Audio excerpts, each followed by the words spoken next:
It was an interesting day in the stock market with Apple being the lead story. They, of course, had their big September event that they typically do where they announce their new iPhone, but it was mostly met with a lot of yawns, and by the end of the day, Apple actually sold off by a couple of percent.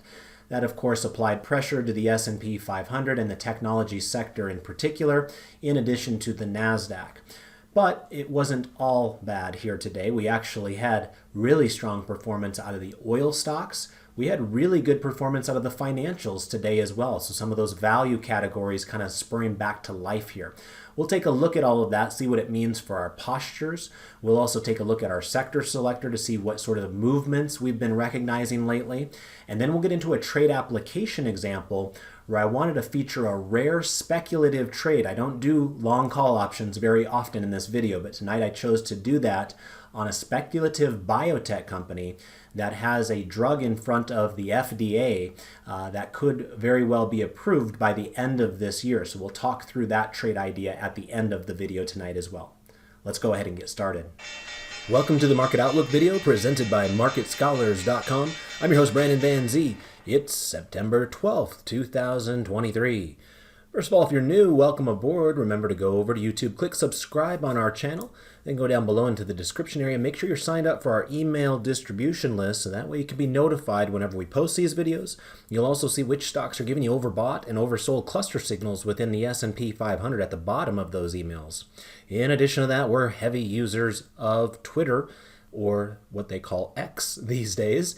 If you're not doing so already, I would encourage you to follow me at Brandon Van Zee. And thank you, by the way, to all of you who have followed me already. I passed the 16,000 follower mark here in the last 24 hours. So thanks to all of you for that as well. And then last but not least, I do have a presence on Facebook. Feel free to join the group that you see in the logo in front of you. All right, let's go ahead and jump into today's trade activity.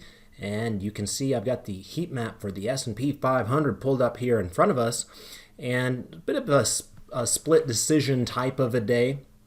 You can see that, the one thing that probably stands out the most when you just take a quick glance at it is the upper left quadrant appears much more red than green. And we have to remind ourselves that it is that upper left quadrant that is the most important of all of the stocks in the market, because that is where we contain some of the largest players out there from a market cap perspective. So let's get started with that conversation. And as you can probably imagine, we're going to start with Apple. Apple was the stock of the day.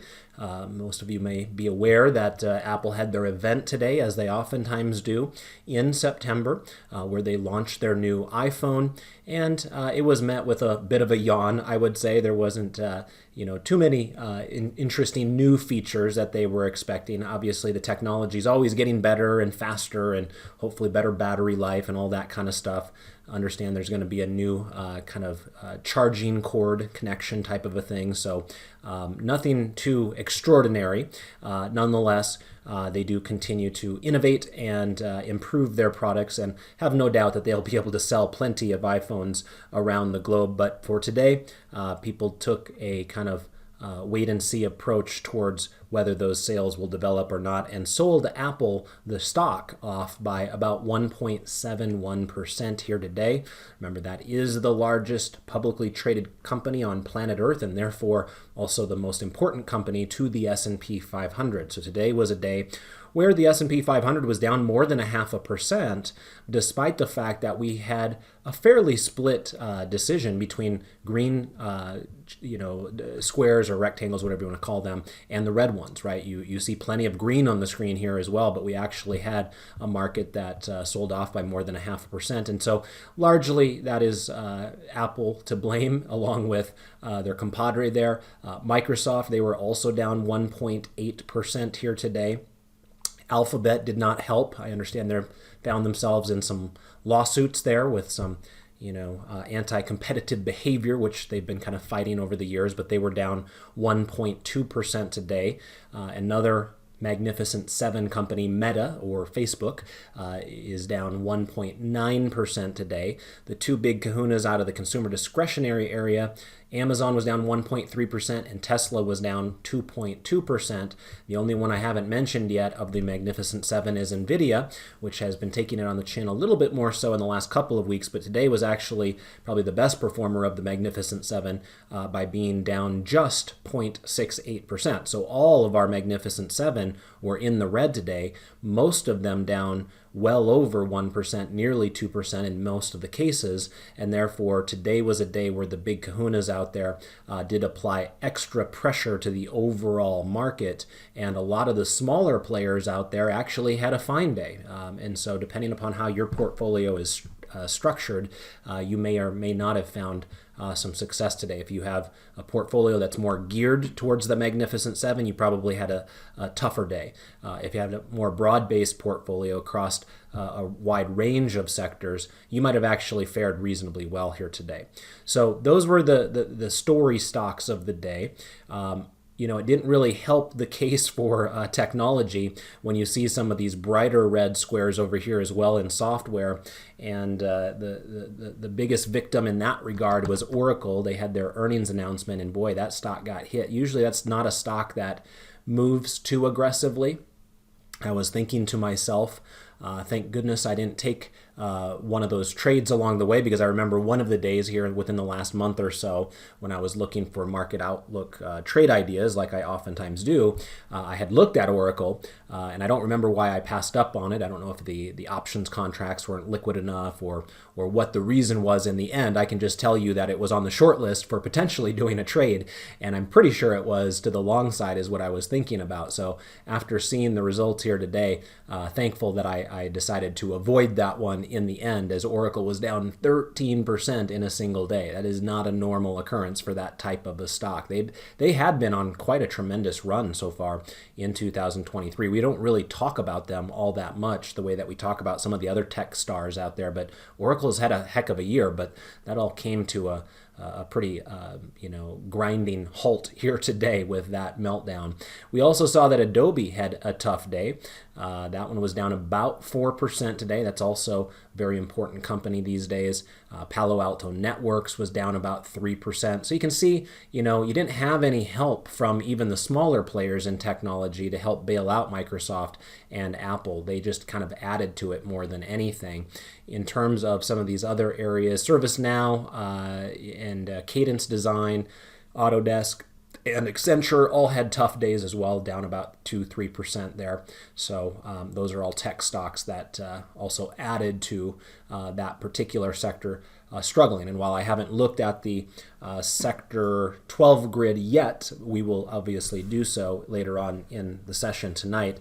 And I have no doubt in my mind, based upon what I see right now, that technology was likely the worst sector on a market cap weighted basis today. So we'll get those official numbers for you here a little bit later on in the video.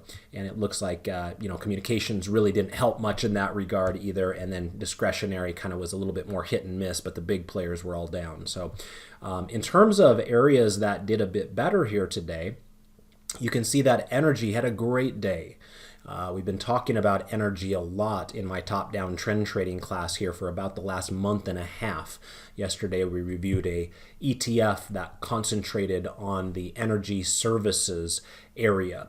Some of those smaller players, not the Exxons and the Chevrons of the world, but nonetheless, whether you were looking at the integrated oils, the refiners, the service companies, it really doesn't matter. Even the midstream companies had a great day here today, and that has been a continuation of a theme. Remember, this is not something that's new. We'll talk about the Sector Selector tool here after a little bit as well, and I guess I'll spoil the surprise right now to let you know that once again energy is at the top, and it has been for the last 5-6 weeks or whatever it's been. So today was a continuation of that strong theme. So if you are a trend trader looking for relative strength, energy is a great place to look for that. Exxon had an excellent day, by the way, up 3% here today.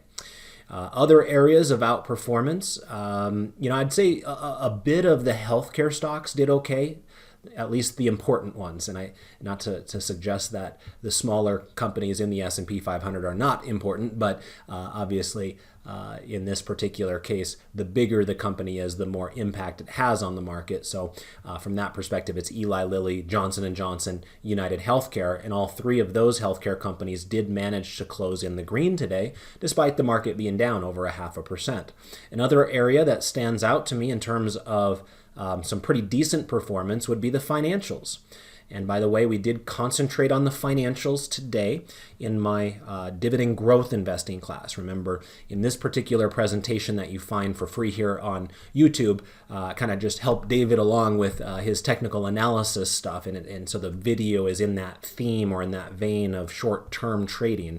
But most of you know, if you follow me on Twitter or elsewhere, that I myself am more of a long-term investor, and my specific approach is in dividend growth investing. And so I do take pleasure in teaching that dividend growth class every single week on Tuesday mornings. And today we did concentrate on a head-to-head matchup in the financial space where we still have plenty of opportunities. Many of those financial stocks are still at a zone right now in the dividend stair-step chart that would be viewed as attractive. In other words, their current yields look enticing compared to their historical yields, generated in the past decade or so. Today's big winners within the financial space, you could probably say that Morgan Stanley and Goldman Sachs were a little bit eye-catching there, with the two big investment banks up, 2% in the case of Goldman and 2.5% in the case of Morgan Stanley. Wells Fargo had a great day. It was up about 3%. Citigroup was up almost 3% as well. The other two, Bank of America, JP Morgan, also had reasonable days, up over 1% there. And then, you have a lot of these smaller banks as well in the regional space, like PNC was up about 6% here today. That was a really nice outperformer.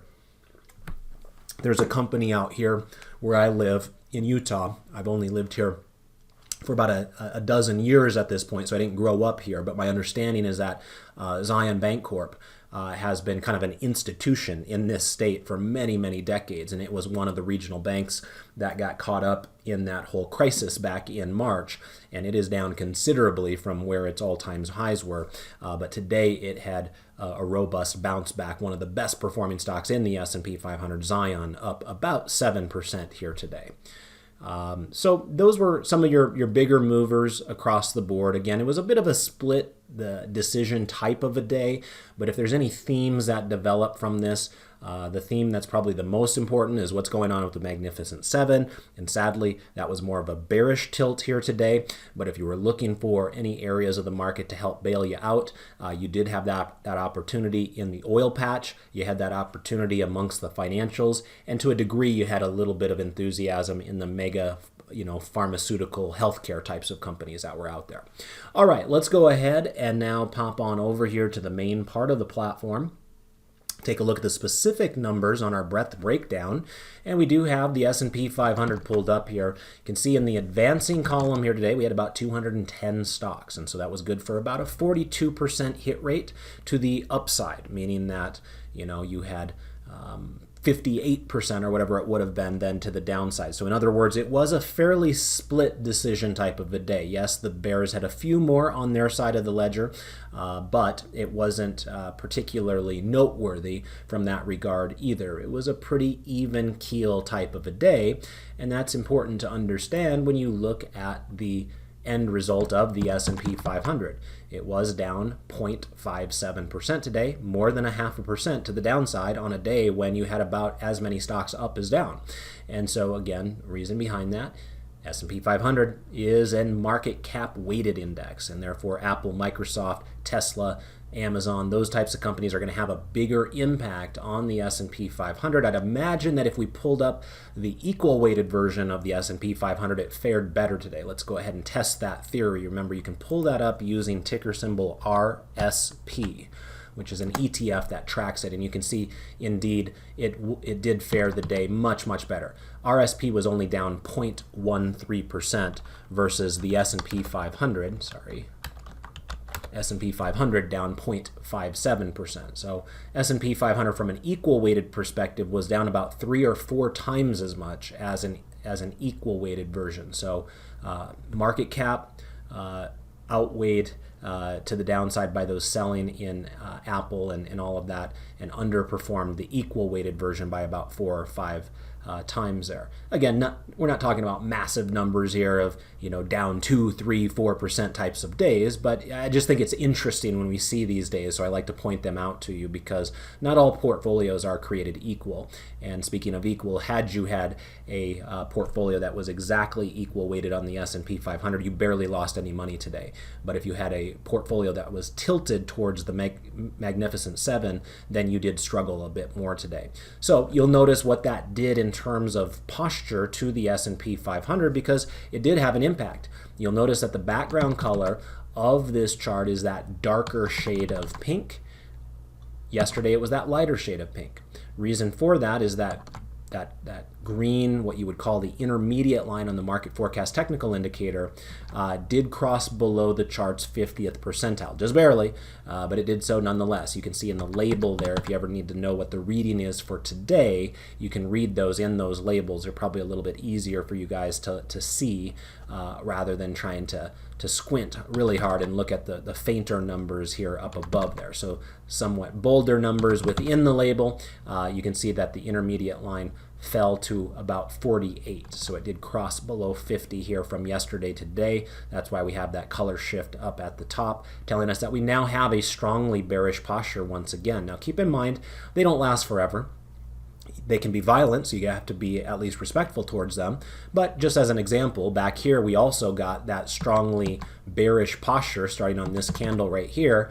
And yes, the next 4 days were pretty violent, but we had a pretty decent recovery, and we actually ended up going back to a bullish posture before too long. So, this doesn't necessarily have to mean that the end is near or anything like that. Yes, it's true, we are in the month of September, which does come with a little bit more hiccups and diciness. People or traders in general tend to get a little bit more bearish in this month compared to other months, but we also have to remind ourselves that typically as we head towards the end of October and especially into November, markets traditionally do get bullish once again. Remember, November, December, January is the market's best 3-month period during the year. And usually if a market is going to bottom, what we've found, at least historically, is that a lot of markets do bottom in the month of October. So you might have a situation where we have continued selling here throughout the rest of September for the next 2-3 weeks, and then maybe it carries through into October for another week or so.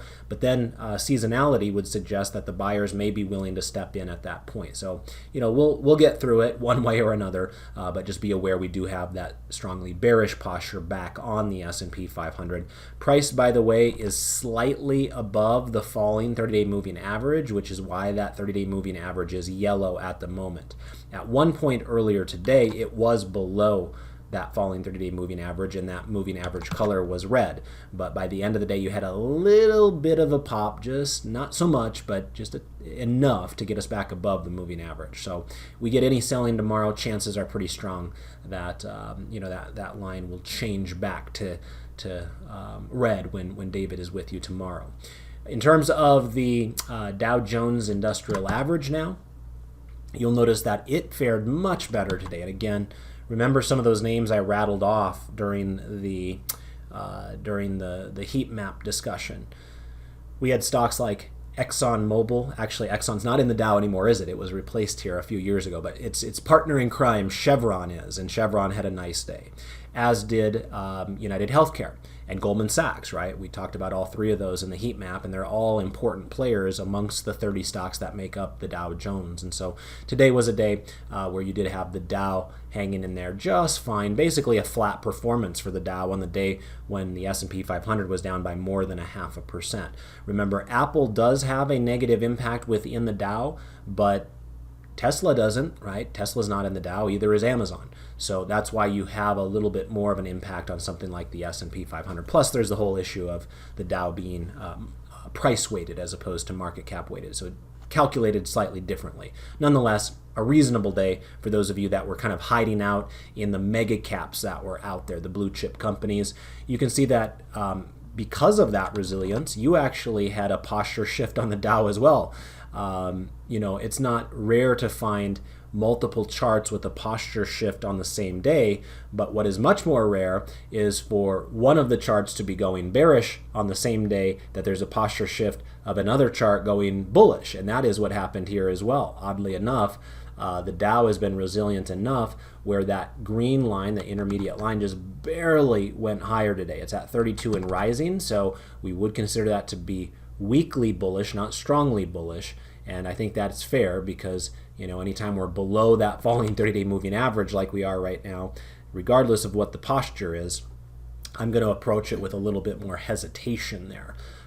If it can stay above the moving average for a bit of time, then it can prove it to me. But right now, I still have to be mindful of the fact that the path of least resistance for the Dow, regardless of what the posture is, appears to my eye to be to the downside, right? You're still struggling, kind of overcoming some of this overhead resistance that we're dealing with right now. So we'll see where that takes us. Won't get my hopes up. Then again, I've been surprised in the past, right? Last night, I would tell you that I was surprised that the Jets won when Aaron Rodgers went down on the fourth play from scrimmage. And sad news in that regard, as Aaron will not be seen on the NFL field, at least playing football, for the rest of this season. So for those of you that are Jets fans, you've probably been through this before, but hey, guess what? Even without Aaron Rodgers, the Jets still beat the Bills, who were, expected to be vying for a Super Bowl, and they very well still might. But the point is, you got to wait and see how they play the game, right? You can have your expectations. I could expect that the Jets would end up getting blown out by the Bills the remainder of the game because they lost their star quarterback, but that's not what happened. And so right now, I can expect that the Dow will struggle to get above its overhead resistance, but it could prove it to me to the opposite side, and I'd be happy to change my mind if that is the case. So anyway, keep your eye on that story as well. On the bottom two charts now, we do have and by the way, I should mention this. This is not a great example at all, but I'll mention it nonetheless. Remember, when we do have a bullish posture like we do on the Dow at this moment, and the red line is in the lower reversal zone, technically that constitutes a bullish intermediate confirmation signal. But I think, judging by the way I just analyzed that a moment ago, you probably understand that I'm not overly enthusiastic about that signal at the moment. Again, gets above the moving average, stays above there for a few days, then we can talk. But right now, I'm just going to approach that with hesitation. But for those of you that are more bold than me, perhaps that's your signal to get a lot more excited about the Dow moving forward. Anyway, down on the bottom two charts now, with the NASDAQ composite, it of course had the worst day of these four. And that makes sense. Again, remember the upper left quadrant of the heat map was most of the tech stocks were the ones really struggling today. Most of the tech stocks, you're going to have the biggest impact from an index perspective on the NASDAQ composite, which is notorious for having tons of technology companies within it. So the NASDAQ was down 1.04% today. That's a pretty decent size sell-off there for that venerable index. Of course, it had been a leading index for much of 2023. We mustn't forget that. What goes up must come down and kind of equalize and balance things out. So, right now you're still sitting on some handsome gains for the year-to-date, numbers for the NASDAQ composite. Even in the past year, if you were to include the negative trading last fall, right, that would have included October and late September of last year, the NASDAQ is still up 16% when you are including those periods of time. So, yes, it was a tough day for the NASDAQ, but they've had a very good go of things here over multiple time periods. It is stalling out a little bit more right now. In general, when you just kind of, step back and look at this four grid all together, I'm not sure I really like what I see, right? Most of those 30-day moving averages are tilted lower. In fact, all of them are tilted lower. Only the S&P 500 is above its falling 30-day moving average. All the rest of the charts, including the NASDAQ as of today, notice that red moving average, are now below their falling 30-day moving averages. And you'll notice that all of the charts also have their high label back here in July. In the case of the Dow, I guess it was August 1st if you want to get technical about it, but you get the gist of what I'm saying. The high label in the last 3 months, which for many of these are now closer to the 52-week highs, right? Those occurred over a month ago. So it's not like we've had a recent high. That's not a great sign there either. It tells you that, to a degree, the sellers have a little bit more control over this market right now compared to the buyers. That'll eventually work itself out, but for the moment, I think you still have to be a little bit more cautious with how you approach this market, which is why, you've probably noticed with my trade selections here in recent weeks that we've had an ample amount of bearish trades along with an ample amount of bullish ones, kind of balancing things there. It's not a one-sided market at this moment. So anyway, NASDAQ down over 1%. It does have that weekly bearish posture right now, but it is at risk of moving to a strongly bearish posture fairly quickly, right? That green line is at 54 and falling. It just has to get below 50. And if that happens tomorrow, it would likely mean that the price of the NASDAQ will be well below the moving average. We'll keep our eye on that story as well. In terms of our final index now, you can see that the Russell 2000 actually managed to close higher today. How about that? And that is likely because of what we talked about earlier on the heat map discussion. The banks had a good day. Remember, the banks have an outsized impact on the small cap universe.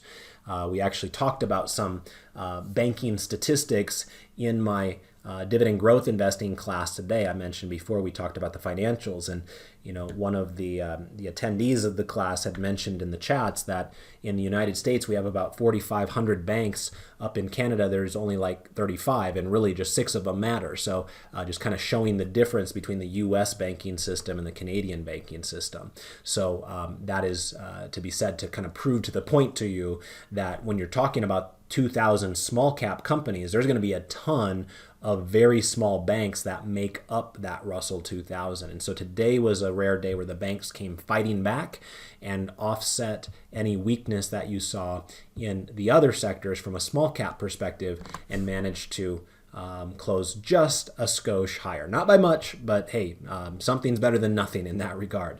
You will notice that despite the tiny move higher, we still remain with a strongly bearish posture on the Russell 2000, and we're still clearly well below a falling 30-day moving average, right? Yesterday, you actually were so oversold, you got an oversold cluster signal, right? So maybe that was part of the reason we had a slight little bounce here today. That's not going to be, something that you get excited about. Obviously, if you're going to play that reversion to the mean, you're hoping for something a bit more aggressive, like we saw over here with the NASDAQ, where you had these oversold cluster signals, then you had a nice rip higher there. If this is all you're going to get in terms of bullishness out of the Russell 2000, we'll definitely look at that as a whimper. But remember, sometimes there's a little bit of a delayed reaction to those clusters as well. So it's not like we can just write it off right now that this is a failed rally attempt. We might very well get it in the days to come. But if we do, remember what I always try to remind you guys of here in these presentations, my expectation would be if we get a reversion to the mean type of a move towards that moving average, then it might amount to something like we saw last time, which is we had this reversion to the mean, we kind of touched that falling 30-day moving average and then bounced down and away from it. It wasn't a trend-changing move. And so that could very well be in the cards here once again with the Russell 2000. So keep your eye on that possibility there. But hey, we'll take what we can get, a nice 0.01% gain out of the small caps here on a day when the mega caps really got blasted courtesy of Apple and Microsoft. All right, let's go ahead and pop on over here to the internet. I always like to get a chance to say thank you to those of you that help support us.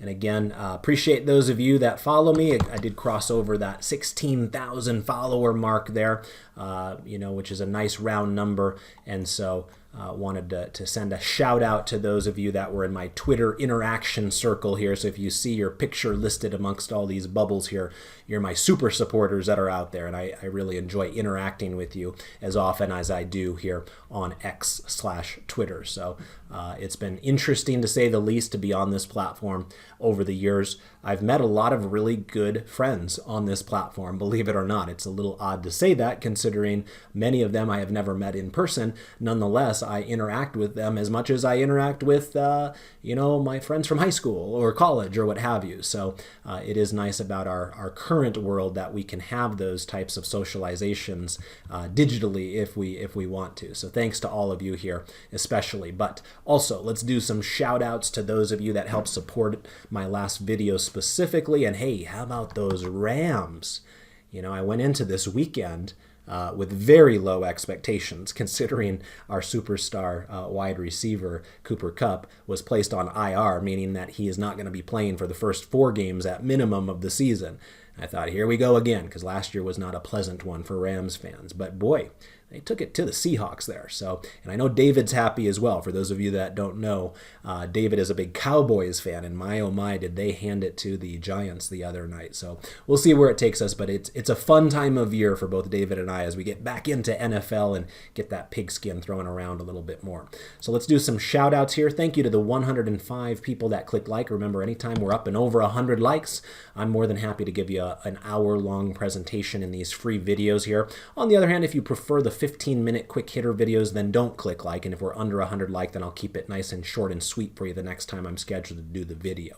So let's see here who was supporting us. Boy, this looks a little different now. It looks like I now need to click in. I used to be able to click right into here to see the likes. Now I guess there's this new thing called view post engagements.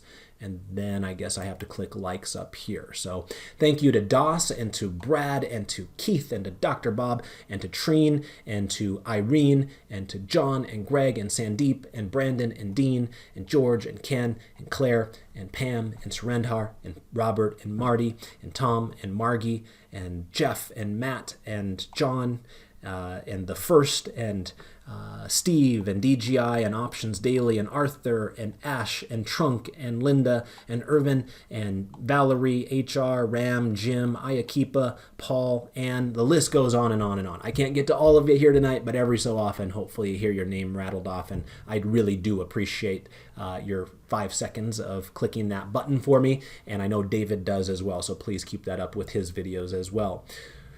Let's also have a chat while we're here on the net about the sector selector. Remember, those of you that are market scholars can find that under our tools tab here. And as I had kind of hinted at earlier when we were talking about the heat map, you'll now see with your own eyes that energy has been the #1 sector for 6 weeks in a row.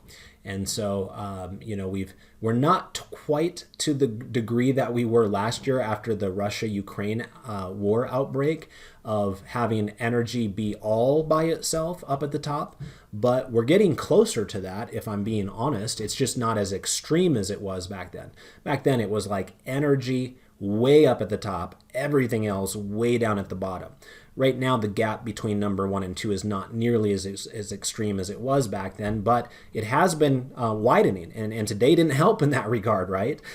Based upon what we saw on the heat map with the tech stocks taking it across the chin here today, and energy stocks just lighting the world on fire to the upside. So there will likely be a bit more separation between 1 and 2 the next time I put the sector selector together this upcoming weekend. But we really didn't have much in the way of change week over week.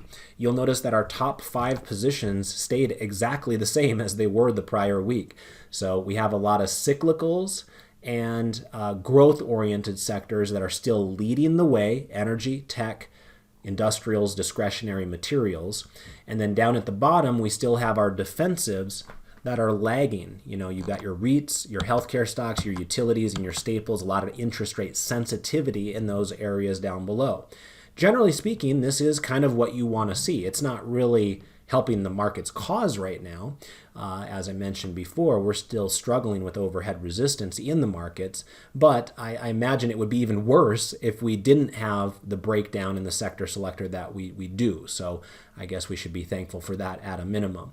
Remember, in general, if you want a healthy bull market, you want the cyclicals and the growth areas leading the way, and you don't mind if the defensives are sitting it out on the sidelines. And that's kind of where we're at right now. But we'll have to keep our eye on that, because today, in general was a day where that was not the case, right? In general, today was a day where some of those areas that have smaller components were able to hold up fine, and the bigger companies in the tech world really struggled. So you just never know when something like that might change. Right now, there's not enough evidence to claim that there's a massive pivot that's taking place here. But when there is, I'll be happy to share that information with you as long as we spot it. And remember, the beauty of looking at this graphic and my other tool that I have for that Monday top-down trend trading class, the stock selector tool, is it would be hard for us to miss it, right, if we're forcing ourselves to look at this data every single week the way that we do. So as soon as I hear something different or see something different, I'll do my best to report that along to you as well. All right, let's go ahead and pop back on over here to the main part of the platform. And as I mentioned before, my dividend growth investing class has been posted to our trading rooms calendar here, and David taught his, I think it was his directional option strategies class today, and I'm sure he posted his recording there as well. So if you're a premium member of Market Scholars, tons of extra content coming your way. Of course, in those classes, in my case, I have trading plans and we have very specific buy and sell rules and all this kind of stuff. It's a much more formalized process compared to this kind of informal approach that you guys see us here do in these free videos. So if you're interested in that, we would encourage you to check out our pricing. Remember that we'll be probably having our Black Friday sale coming up here not too long later on this fall as well. So for those of you that have been kind of wondering if this is the moment for you to take the plunge into premium education, we'd love to have you in the fold. All right, let's go ahead and get back on over here to the platform, and let's do some 12 grid analysis. Starting with chart 5A, this is our asset class 12 grid. And reminder that when we pull up this first 12 grid here, it is perfectly normal for us to have a mix of green and red charts. In fact, that is the expectation, because in some cases we have, the exact opposites of one another, like yield and bonds, oftentimes are different. Isn't it kind of funny how I'm bringing that up right now as my example and end up wiping a little egg off my face, because right now is actually one of the very rare times where that's not the case, where the yield actually has a bullish posture and the bonds also do, but you will notice the color difference between bonds and yield. Bonds have that light shade of green, meaning that it's just considered a weakly bullish posture. So in other words, it's precarious at best, whereas TNX, the yields, have a strongly bullish posture, and that has been the case for months at this point, right? This continues to be an upward trajectory for the interest rate environment. It has been bouncing up and off of that 30-day moving average like a champ for many months. And remember, that's in general a bad thing for the rest of the market. I would much prefer to see the opposite, where interest rates are falling. It's a lot easier, especially for the types of companies I'm interested in as a dividend growth investor, to see their prospects brighten when interest rates go lower. But that is not the environment we find ourselves in right now. So we just have to deal with it. But today was a day where we did see yields come in just a little bit, not by much, 24 basis points, but we ended the day at 4.26% yield on the 10-year U.S. Treasury. And so that didn't do much to dent the posture. As I mentioned before, it remains strongly bullish. And of course, you can see the moving average is still green here as well, telling us that price is above a rising moving average, which is a bullish feature for a chart. And not only that, but boy, just look at how it respects that moving average, right? There's a lot of ugly charts out there. Look at something like high yield bonds. It's all over the place. It doesn't respect that moving average at all, just slices through it whenever it wants. Well, TNX doesn't work that way at all, right? TNX is respecting that moving average, and every time it gets down there, it bounces up and off of it again. So we'll see if it tests it here again in the short term, but right now we had a little bit of a stalling out type of a day. So we'll keep our eye on it, but all else being equal, on a day when interest rates are down, that typically means bond prices do a little bit better. We did have the long-term U.S. Treasuries up today fairly nicely. They were up 0.58%.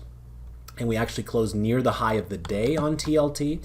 But you will notice that the foreign bonds and high yield bonds actually closed a little bit below the break even. So you didn't have really much in the way of buying follow through in those slightly smaller areas of the bond market right there. Nonetheless, all three of those bond categories do remain with that weekly bullish posture as we stand here. And all three of them are still below their falling 30-day moving averages, meaning that path of least resistance still appears to be to the downside, but maybe, just maybe, some of these can kind of carve out a bottom. For instance, with the high yield bonds, because they haven't been able to cross below their previous lows, you might be getting a little bit more hope there.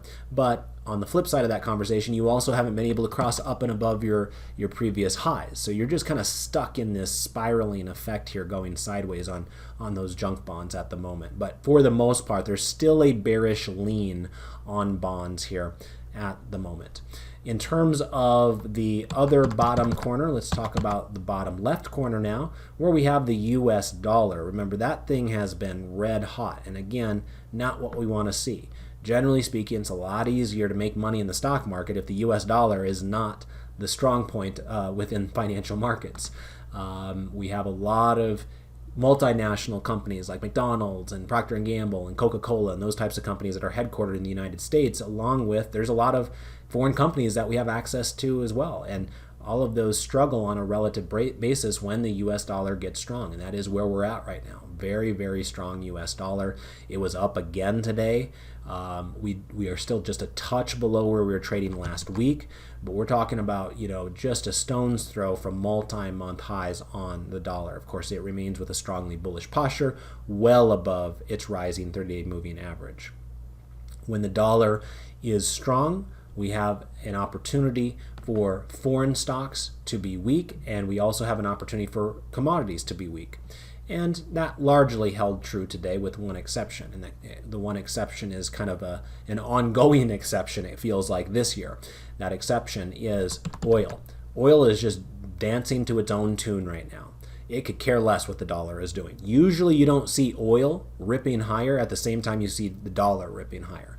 But we're in a moment in time where that is happening. Remember, it's not just a currency play. There are plenty of other geopolitical things at play when we're talking about oil prices. Of course, we also have supply and demand. And remember, we've been under invested in the oil industry for many years at this point. I'm not saying we collectively listening to this video as investors. I'm saying the industry itself has not had the dollars flowing into it like it did back in the 80s and the 90s and the early 2000s, right? A lot of people have given up on the oil area because they believe that we are going to a fossil fuel free future.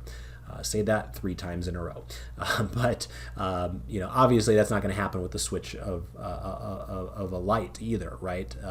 Even if 10 years from right now, more than half the cars on the road are EVs, it doesn't mean that we're just automatically going to stop using oil.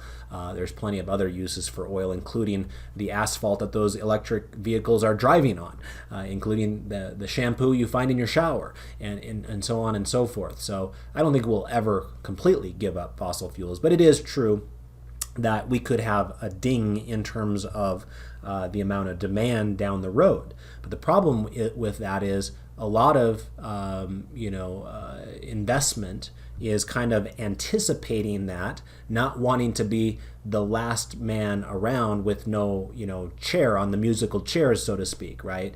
And so because there have been a lot of dollars that in prior decades would have been plowed right back into developing new oil resources, more recently that has not happened. And therefore, we're in a situation where we still have robust demand for those fossil fuels. If you don't believe me, just look at what's happening over in India and China and other growing areas of the world. But we have not spent as much money developing new oil fields and things like that. So we have to see that conundrum solved by seeing oil prices go up. That's how it works, right? Demand is still high, but supply is not as strong as it once was, so oil prices have to go higher despite the US dollar being as strong as it has been. Whereas gold is kind of not really privy to that same type of a situation, right?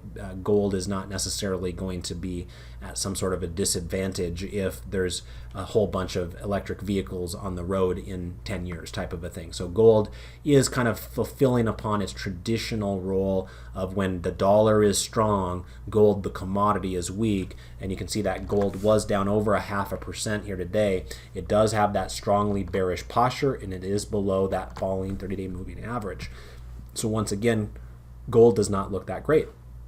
And I can't say that I'm surprised, right? We talked about that here a few weeks ago when we looked at these oversold cluster signals, talking about how there's a possibility of some sort of a reversion to the mean type of a move, but you really shouldn't trust it all that much until it can prove to you that it can stay above the moving average. Right now, it's kind of proving to us the opposite, that it is still stuck in a downtrend despite occasional oversold types of situations there. By the way, I believe that iron condor that I had previously on gold is expiring this weekend. For those of you that haven't been following my saga on Twitter or in my classes where I've been talking about this, I was caught up in the Schwab transfer over the Labor Day weekend. 2 of my accounts were transitioned to Schwab from TD Ameritrade. All the rest of my accounts stayed at TD Ameritrade. Well, anyway, one of the accounts that transferred to Schwab was the account that I use on the paper money side for this market outlook video. So wasn't it so nice of them to completely flatten all of my positions and basically start that paper money account over? So I've been trying to go back and rebuild some of those positions, but since many of them were going to roll off the books this Friday anyway, I'm not sure it's really worth my effort in this free videos perspective. It's a little bit more important in my actual premium classes. Nonetheless, if for some reason I'm missing a trade or not shutting it down the right time or something like that, that's why. There's kind of a administrative issue that I did not ask for that was pushed upon me by the powers that be because of that transition. But I think we were going to be in good shape on gold anyway, because I remember having the conversation with you guys that as long as gold was above kind of the lows of these candles back here in the middle of August, then our iron condor was going to be in good shape. So I'm still feeling pretty comfortable with that. Obviously, there's still 2 or 3 days left until expiration, but right now I would be shocked if gold would find itself below these candles on Friday. So I think regardless of the issues with the Schwab transfer, I think that particular trade is going to roll off our books at 100% max gain. Anyway, let's talk about the foreign stocks up above here. You can see that the developed foreign stocks were down 0.41% today, and the emerging foreign stocks were down 0.31% today. So today was kind of a weird day where the foreign stocks, while they were down and having not necessarily a great day, they actually outperformed the U.S. market by just a skosh if you are looking at the S&P 500 as your proxy for U.S. stocks, right? If you were to instead use the Dow Jones, then that was not the case. And again, the main reason for that is not necessarily because foreign stocks were superstars today. The main reason is because the S&P 500 is market cap weighted, and Apple and Microsoft had a particularly bad day today, and it's not like they have a particularly bad day every day. So it was a little bit of an anomaly day today that the U.S. market did underperform foreign markets when the U.S. dollar was strong. Typically that doesn't happen, but today was a kind of a weird day with that Apple event.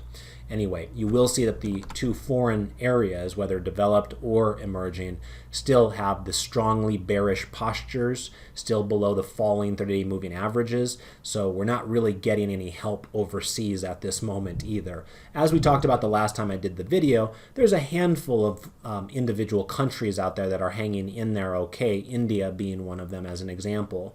But for the most part, if you were to look at the wide variety of countries that are out there, they're not faring any better than the U.S. markets are at this moment.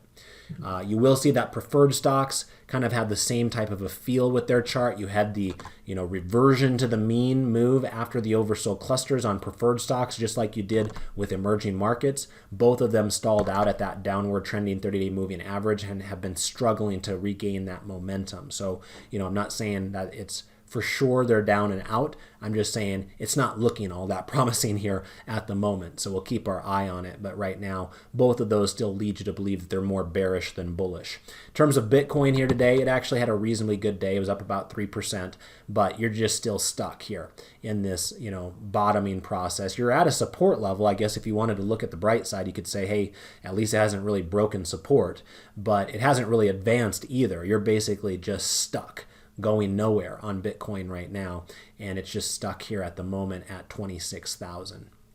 Let's take a look now at our sectors. A reminder that this sector analysis here will be on a market cap weighted basis, whereas the sector selector that we looked at earlier was on a equal weighted basis. So sometimes you have some slight differences between those two approaches, but some of the key trends will be true. And the key trend that I want to especially point out to you is look at energy. Whether you're looking at it on a equal weighted basis like on the sector selector or on a market cap weighted basis like we're looking at right here with XLE, it's a thing of beauty, right? If there's any one of these charts we see in front of us that have a clearly defined uptrend in place, no questions asked, it is energy. Now, obviously that doesn't guarantee that it continues, right? There are plenty of trends that you'll jump on and you'll be the bag holder. It'll roll over as soon as it gets you on board, right? Sometimes we feel like we got the bad luck there. But in general, you've got to believe that the market knows something in this case, and it is sending the price of those oil stocks higher for a reason. And ideally, you jump on the trend earlier rather than later, but just because we've been going up for a couple months already doesn't mean we can't continue, right? Sometimes these trends, hold true for many, many months. And so right now, I have no reason to believe that energy and oil stocks in general can't continue to work in this market. And today was a great day for energy, up 2.36%, easily the best performing sector of all of these here today, and deserves that dark green background color, right? I say that a little bit more emphatically because up above you'll see that we've got discretionary and communications also with that dark green background color, but I'm not so sure they deserve it the way that energy does. And of course, we all think about these things differently. To be fair, both of those are trading above their moving averages, but I think most of us, if we're looking at this chart with energy and then these two charts up here, we would identify these top two ones as more sideways to up, whereas energy is clearly up. There is no sideways to this chart. So energy is clearly the leader here, and there's not a particularly close second place right now. But there's various candidates that are vying for that opportunity, you could say. In terms of who the worst performing sector was today, I'm glad I don't have egg on my face from that regard, because I had already hinted when we were looking at the heat map that my guess was going to be technology. Now I can confirm that for you. You can see tech was the worst of the day. It was down 1.81%.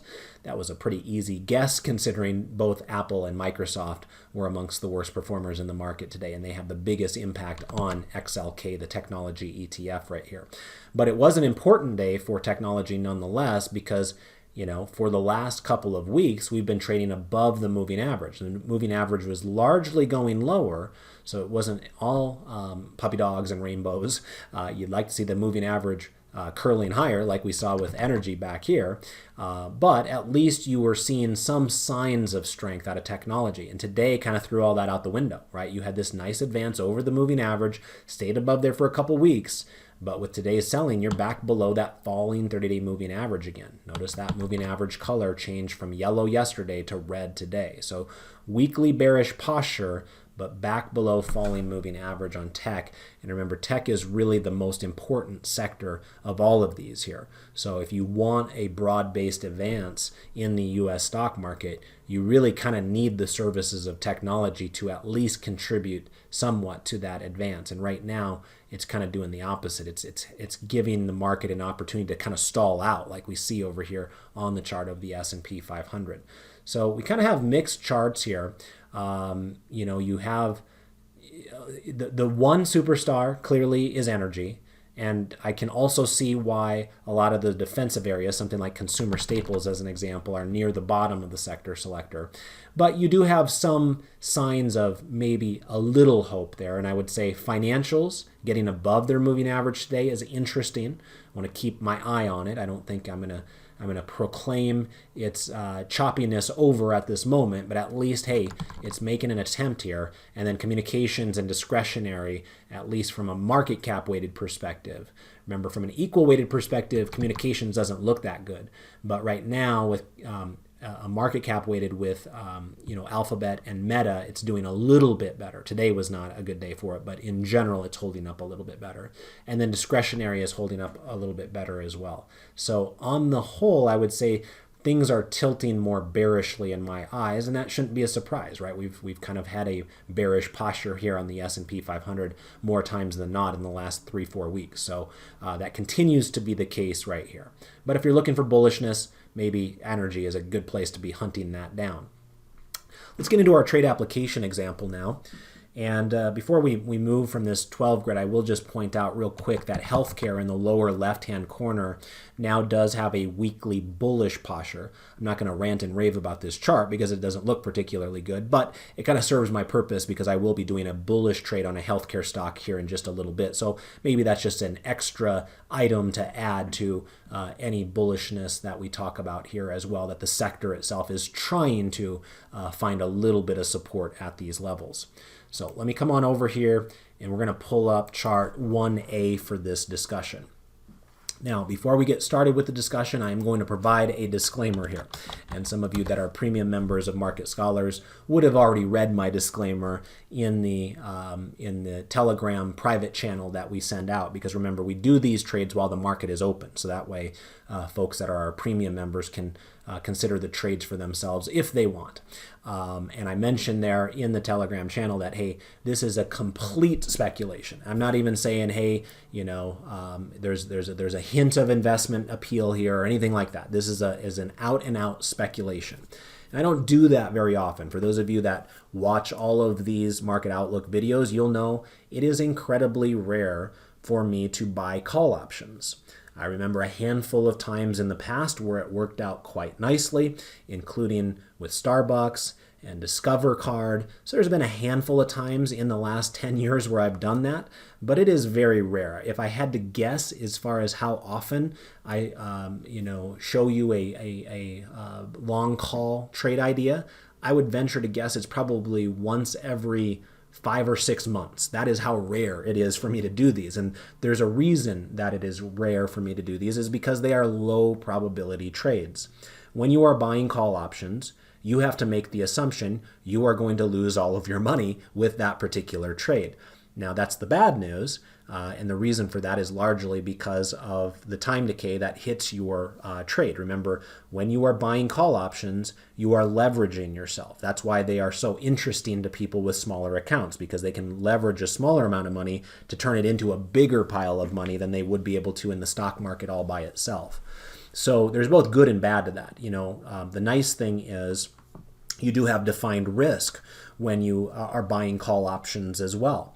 And if you're taking a speculative trade for whatever reason, you know what your worst case scenario is, because you can only lose whatever you put into buying that call option. So I guess that's a slight appealing element of this as well. But it's really the leverage that most people are interested in. So I just want to be very, very clear about this particular trade in general, that most of you should not be taking this trade, because I am fully expecting that losing all my money in this call option could be on the table. So, with that out of the way, let's talk about it. So this is CRISPR. Some of you have heard me talk about CRISPR in the past, either on Twitter or here in these presentations. Oddly enough, we've never actually bought any CRISPR stocks in my actual premium classes at Market Scholars. We did buy a quasi-CRISPR stock once upon a time with Vertex Pharmaceutical, but this one here is a pure CRISPR stock. It's not a quasi-CRISPR stock. In fact, it was smart enough to steal the name CRISPR Therapeutics early on. For those of you that are not familiar with that term, it is a new way of basically gene editing, and it is a really powerful technique that won some Nobel Prizes for some of its founders here several years ago.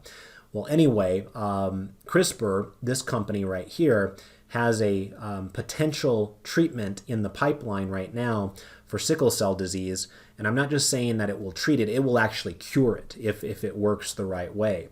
And we're about to hear from the FDA before the end of this year. And that plays a role in what I did with this particular trade as well, because what I did, as those of you that are in our Telegram channel already know, is I bought the January call option, and I bought the $50 call option. I think we paid somewhere around $7.50 for that. And so what that means is we have a contract right now that will give us the ability to buy 100 shares of this stock at a certain price in the future. So this particular contract gives me the right to buy CRISPR at $50 per share in January if I want to. Now I had to pay for that right, $7.50, but I have that right nonetheless. And the reason that I chose January as opposed to, like the September or the October contracts or something like that is because, again, I want to make sure I chose something with enough time that would push us through when we are expected to hear the FDA's decision as to whether they are going to accept this drug or not. I think right now, if I'm judging what I'm reading out there correctly, the expectation is they will approve it. But I will warn you, if they don't, then this stock will probably collapse upon that. And so that is the appealing element, again, of buying a call option, buying it for $7.50. I'm going to spend basically $750 because remember, every contract controls 100 shares of stock. But that $750 could evaporate into nothing, right? That's why this is riskier. But the good news is if this stock were to go back to its lows of last year, it actually went down, I think, 38 or something like that beyond the 6 months of this chart. Because of bad news, we can only lose the $750. We can't lose more than $750. Obviously, you can buy more than one contract, but you get the point. So, that's the good news. I have limited downside and I have unlimited upside, right? If this stock does get that drug approved and everybody gets really excited about it, and the stock roars to, let's say, $100 per share. I'm not saying that that's my expectation, but using rough math here, $50 to $100 would be a double if you bought the stock. But remember, if you're buying call options and you're leveraging yourself, basically you're giving yourself the ability to have $5,000 worth of stock that would then be worth $10,000, and you're only paying $750 to access that $5,000 worth of stock. You're not paying the $5,000, right? So that's where the leverage comes in. If you were able to make $5,000 in profits and you only put in $750, the percentage difference between those two numbers is a lot different than the percentage difference between just buying the stock outright and then watching it double. There we know that it's a double. But if you bought the call options under those specific set of situations there, which again is not expected or something that is the norm by any means. But if that were to happen, you would make 4 or 5 times your money in that. So that's what makes buying call options exciting for some people. But again, I will just remind you the disclosure. Most people who buy call options lose money doing that. So tread cautiously and make sure you're only spending money you are willing to fully lose in those situations. But I thought it was a unique kind of event-driven trade for us. Reason I chose today as opposed to other days is I've been watching this one for a while and I've been thinking as long as it can get above the moving average, maybe, just maybe, there's some buying pressure on it. And today was a day it did get above the moving average. In fact, earlier today, it actually had this light green background color that would identify a 5 green arrow signal with these 5 different technical indicators that we use for my Monday top-down trend trading class. But by the end of the day, you did have some selling pressure alongside the rest of the market, so you got a red arrow back there on the stochastic. So we no longer have 5 green arrows, but earlier today we did, and so it's not that far away at the same time. But the real reason behind it is, it's kind of just a speculative, event-driven trade. Another thing that did catch my eye, for those of you that might be interested in it, where we bottomed right here on August 17th did happen to be exactly over the tops of this prior resistance area over here in March and April. And sometimes old resistance over here can become new support over here. I'm not saying that should be the priority as far as why you take a trade, but it did catch my eye. And so, it's another one of those small benefits that you kind of put in there with why you might choose to do a trade. So again, this is a pure speculation right here. If the company comes through with their FDA approval later on this year, then maybe this will be one that can pay off for us. But if it doesn't, in other words, if the stock goes sideways or if it goes down, we have a fairly high chance of losing all of our money in it. So I just want to make sure that you guys are treading cautiously if you're considering a similar type of a situation. But this allows us to take a little bit of a speculative bet and see how it plays out for us later in the year. And remember, we could always sell another call option against it and do kind of more of a diagonal trade. So stay tuned to the Telegram channel. If I choose to do that later on, I'll notify all of you premium members of that decision if and when that occurs down the road. But for right now, it's just considered an unlimited upside potential with a long call option on CRISPR Therapeutics, ticker symbol CRSP. All right, that's what I had for you here this evening. Thanks for checking it out. If you enjoyed the presentation, I would encourage you to click like for me there on Twitter. As long as we're up and over 100 likes by the time I'm scheduled to do the video again on Thursday, I'll plan on doing another hour-long presentation for you, which is well beyond the norms for this free video. On the other hand, if you really don't care about the presentation, or you really don't want a longer video and you want a shorter one,